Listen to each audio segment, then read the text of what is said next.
Existe um meme muito popular nas redes sociais que é o Bostil, né? Então toda vez que as pessoas comentam sobre alguma coisa trágica do Brasil, algum aspecto que evidencia que nós possuímos um buraco civilizacional, as pessoas falam, ah, o Bostil, o Bostil. Então eu queria aproveitar essa deixa do termo Bostil para comentar assim, será que é uma punição ser brasileiro ou como a gente deveria entender a nossa posição por quanto brasileiros? Então, antes de seguir, peço vocês curtirem, compartilharem, se inscreverem, por aí vai. Então, vamos lá.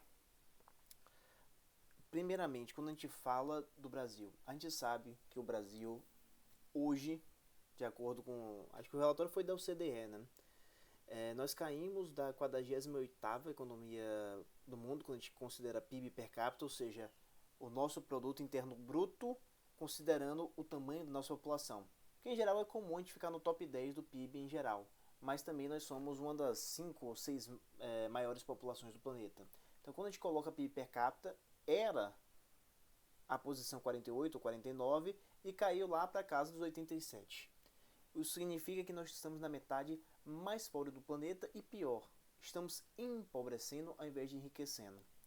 A Bolsa de Valores do Brasil, ela teve um pico lá por volta de 2014 ou 2015, ou seja, tem pelo menos uns 10 anos em que nossa economia não está mais bombando, porque o comum seria que toda hora tivesse nos picos, né? Porque as pessoas constroem mais coisas, fazem mais coisas, abrem mais empresas, mas não é isso que aconteceu. Muitas vezes as pessoas nem entendem porque as pessoas criticam tanto o PT, o que eles fizeram com o Brasil, por causa que muitos têm um certo saudosismo com os anos 2000, início dos anos 2000, que seria a primeira era Lula, né? Que compreendeu de 2002 até 2010. Durante esse período, o Brasil só fazia crescer, parecia, acho que a gente bateu talvez a quinta ou sexta economia no mundo, o emprego estava bombando, o dólar não estava tão alto, estava tudo acontecendo. Só que o que aconteceu? A gente continuou voltando ao PT. Os economistas ficavam lá soando alarme, só que a gente ignorava, né? Porque se a gente está ficando mais rico e o economista está reclamando, talvez o economista que não tenha entendido algo, né? Só que os economistas vieram a estar certos e a bomba explodiu no colo da época da Dilma, né? Você teve o primeiro mandato dela que durou de 2010 a 2014. Lá em 2014, você já teve uma situação que era assim: tinha o período da eleição, a Dilma venceu a eleição e umas 2 semanas, 3 semanas depois da eleição, o Brasil explodiu de vez.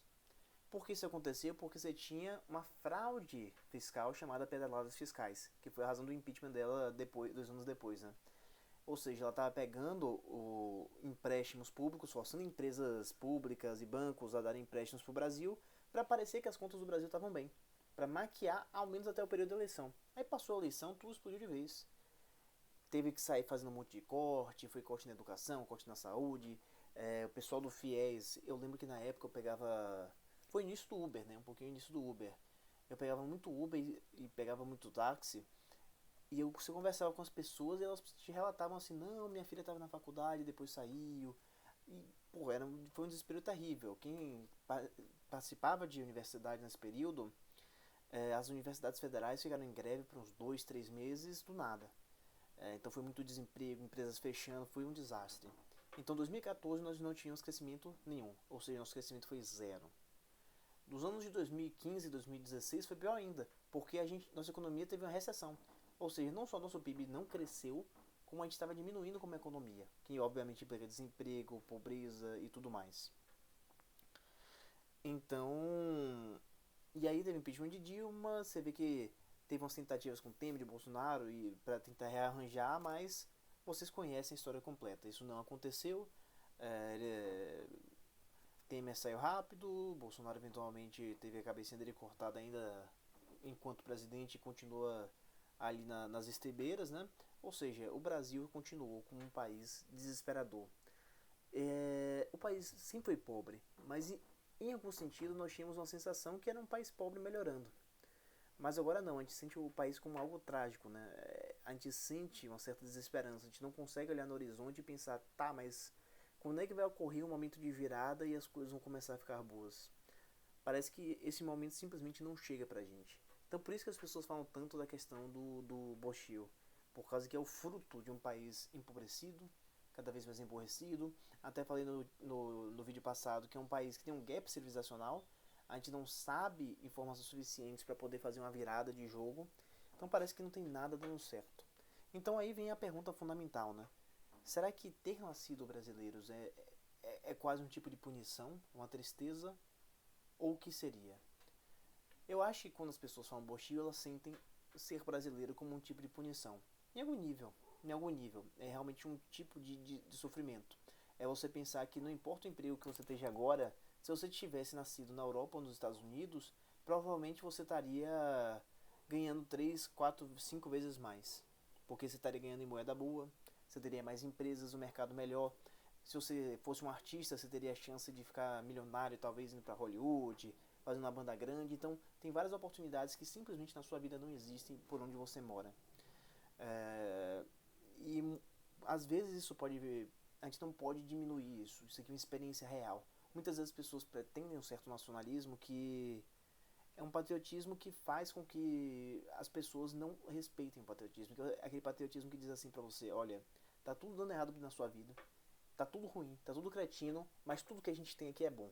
E se você não considera bom o suficiente pra você, é porque você não entende a realidade, não entende alguma coisa, é o melhor que a gente pode fazer, e se não é culpa de alguma conspiração do exterior, da sociedade, para impedir que as coisas sejam boas. Mas a gente sabe na prática que não é assim. A gente sabe que tem uma certa culpa, a gente sabe que tem algo acontecendo aqui que impede a gente de ir para qualquer lugar. Existe o que eu chamo de gap civilizacional. Existe um limite, algo que está limitando o nosso potencial completo de se realizar. Então, sob certo sentido, a gente tem essa sensação de que é uma dor, é uma tristeza. Por outro lado, eu diria que aí eu falo do que seria, pelo menos a minha perspectiva do que é patriotismo, que é o seguinte. O patriotismo é algo que deriva de uma forma bem similar com a nossa relação com a nossa família. Veja, não importa o quanto você detesta sua família, você é a imagem dela, você nunca vai tirar ela de você.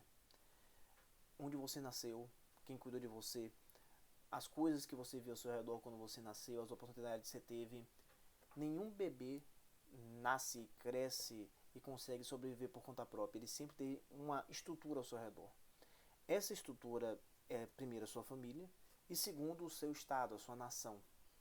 Então, da mesma forma que você nunca vai perder essas raízes com sua família, você nunca vai perder completamente suas raízes com a sua nação. Por quê? Porque esse é o ambiente que você respira. Então, da mesma forma que a gente pode dizer que o Brasil tem todos esses prejuízos para você, por outro lado, tudo que você tem de bom também deriva do fato de que você nasceu do Brasil. Tudo que você tem de bom é uma parte de você, toda essa parte de você que você também gosta, as duas coisas são coisas dentro do Brasil.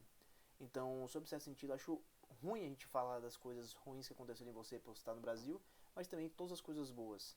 Veja, quando a gente pode dizer que a gente pode ser mais atrasado que os outros países, mas isso é porque a gente simplesmente está se comparando, né? Por outro lado, nós temos essa perspectiva que, querendo ou não, eu fui alfabetizado, eu tive acesso a diversos livros, tive acesso à tecnologia, à internet, a tantas coisas, que pode até parecer coisas básicas, mas há 200 anos atrás ninguém no planeta tinha. Então, sob esse sentido, a gente tem que agradecer por isso existir, porque alguém teve que fazer isso. E a gente chama esse coletivo alguém de nação. Então a gente tem uma certa série de coisas que poderiam ser muito melhores, mas que são igualmente boas e que a gente tem que ser grato e que de alguma forma delineiam a nossa personalidade, nossas afetividades, tudo. Desde a língua que nos comunicamos até todas a nossa identidade como ser humano. Quando você sair do país, mesmo que você vá para alguma comunidade, para algum país diferente, muito provavelmente você vai se encaixar mais facilmente com comunidades brasileiras. Por quê? Porque, obviamente, você é um brasileiro. Isso é uma parte de você. O Brasil não é só as pessoas passando uma perna na outra ou fazendo maldade. O Brasil também tem essa questão afetiva que mesmo aquelas pessoas que saíram do país e conseguiram achar uma comunidade rica lá fora, vai se juntar em uma comunidade rica de brasileiros. Ou seja, você vai no exterior e vê esses mesmos brasileiros que às vezes não estavam prosperando aqui, prosperando ridiculamente bem lá nos Estados Unidos ou na Europa, no Japão, sei lá onde for, né? Eu estava vendo inclusive esses dias um vídeo que era vários brasileiros se reunindo num encontro de carros bonitos, né? de carros potentes, de carros especiais. E você vê que claramente eram pessoas que com um claro gap em termos de não eram pessoas nascidas de famílias de elite, mas foram pessoas que em algum momento a família foi para os Estados Unidos, eles conseguiram prosperar e estavam lá. Eles com claramente não era nenhuma daquelas pessoas que você tem aqueles traços distintivos de serem elitizadas, mas todos eles com carros legais, conversando, satisfeitos com a vida. Então isso pode acontecer com você ainda. Isso não é uma impossibilidade genética, isso é uma possibilidade para você, mas o ambiente tem um limite, entendeu? E aí eu coloco um terceiro aspecto, que a gente falou sobre aquela sensação que a gente tem como brasileiro desse desespero de sentir as coisas como um hostil. O segundo como aspecto de nós somos brasileiros, então em algum nível é inevitável a gente gostar do Brasil, a gente querer o bem do Brasil, e mesmo quando a gente critica o Brasil é porque a gente quer que ele se realize. A gente não quer que parece que não, mas a gente não quer que os Estados Unidos se realizem e vencer tudo, a gente quer que o Brasil vença. Quando a gente, sei lá, elogia os Estados Unidos, elogia outro país, não é porque a gente é submisso ou vira-lata. É porque a gente olha para o nosso país e olha para alguém que está vencendo o nosso país em coisas importantes e a gente queria que nosso país fosse assim. A gente se compara porque a gente quer, a gente deseja melhor, a gente deseja o progresso, a gente deseja o fim da pobreza, a gente deseja educação com padrão de primeiro mundo, a gente deseja andar na rua em segurança. Então, esse segundo aspecto também precisa ser realçado. Esse sentimento de amor também se converte num sentimento de raiva. Eles dançam dialeticamente de uma forma conjunta. Você tem uma certa raiva porque você espera mais. É um tipo de amor, é um tipo de afeto. Você não tem esse tipo de afeto, por exemplo, na situação da Somália, da Angola, do Moçambique. Você pensa no Brasil precisamente por você ser brasileiro, por você amar esse país e você querer esse tipo de progresso. O que coloca pra gente uma terceira etapa. E essa etapa que vai fazer sentido, principalmente se eu estiver falando com uma pessoa que, assim como eu, é religiosa. Que é a seguinte: o Brasil também é uma oportunidade.